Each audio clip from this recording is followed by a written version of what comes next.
Recently, I've been playing a lot of Fire Emblem. In the span of about a month, I played through Binding Blade, Sacred Stones, Awakening, and Path of Radiance on hard mode without resets. Then I played through a ROM hack called Vision Quest, and then I started playing 3 Houses, and I still wonder why nobody loves me. I'm not sure if I used that joke before, but it's still relevant a year later, so I'm gonna keep it in. What makes Fire Emblem unique is that it's a strategy game that puts heavy emphasis on the individual units themselves.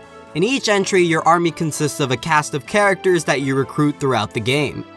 For me, my favorite part of Fire Emblem has always been choosing which members you'll take into which map and which ones you'll train, who will be your heroes and which ones will have stunted growth. But when you play so many of these games back to back, you tend to notice something. Fire Emblem has absolutely awful game balance. Some units are completely broken, while others feel like a legitimate waste of space even though they cost nothing to have around. And despite how bad this all sounds, I think the series' bad game balance is what makes it so enjoyable in the first place. The last stage of grief is acceptance after all. So what makes Fire Emblem so unbalanced? Each unit is made of 3 distinctive parts: their base stats, their growths, and their class. Base stats are the numbers a unit will start with, determining their beginning power. As a unit kills enemies, they'll gain experience and levels, which is where growths come in. Growths are a random chance a stat will increase based on the growth. For example, 50% strength means a 50% chance to get 1 point in strength after each level up. Finally, there's class, which determines how many tiles a unit can move on the grid and what weapons they'll have access to. In some entries, there are also skills to account for, but it's not really consistent and the power of these skills differ from game to game. This 3-part system ensures that each playable character feels unique.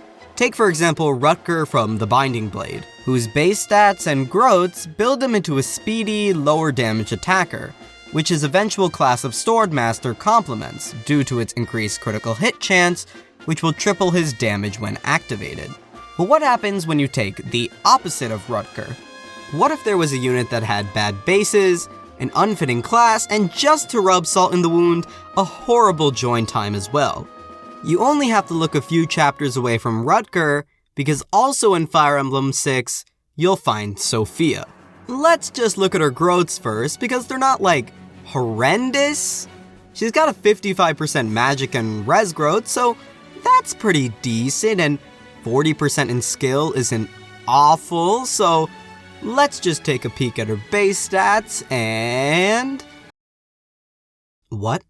Sophia's stats are worse than the characters you get in the very first chapter of the game, while she joins halfway through the campaign. She's less magical than a Make-A-Wish kid, less skillful than a butcher doing heart surgery, slower than a 6th grader with a horrible family situation, and her resistance is actually okay. In short, you should absolutely bench her. Her joining chapter is like putting a kindergartner against John Cena, cause she'll get destroyed and you won't even see it coming. Sophia at first glance seems like a one-off example, but especially in older Fire Emblem titles, entire classes can get screwed. Archers are a unique class, which can only attack at 2 range and 2 range only. They can attack enemies without getting counterattacked, but if on enemy phase they walk up right next to them, the archer can't fight back.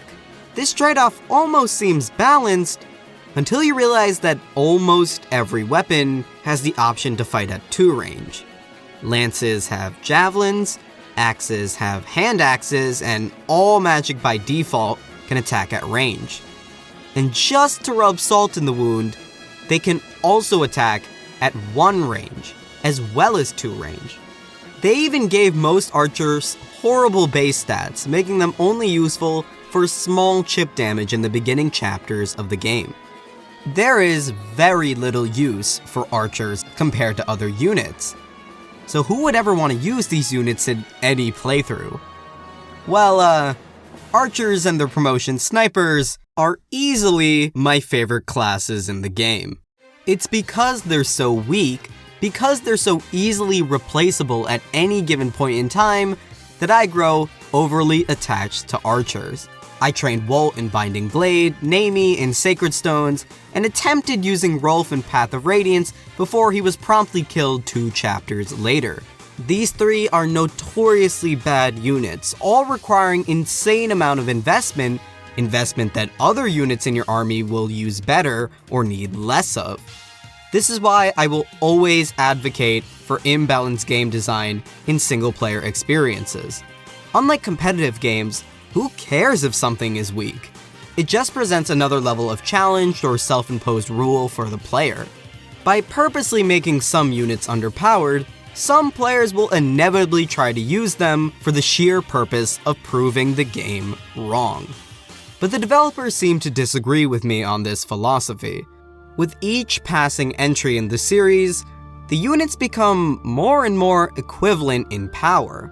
Fates and Awakening let characters shift out of their base classes extremely easily, while also giving everyone decent to very high growths.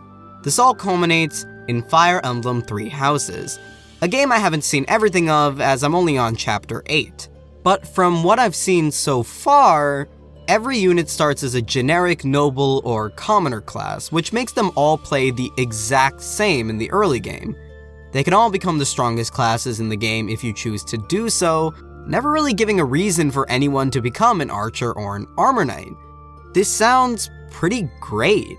None of my units are particularly weak, but despite having some of the best characterizations in the series, I don't feel attachment to any of them.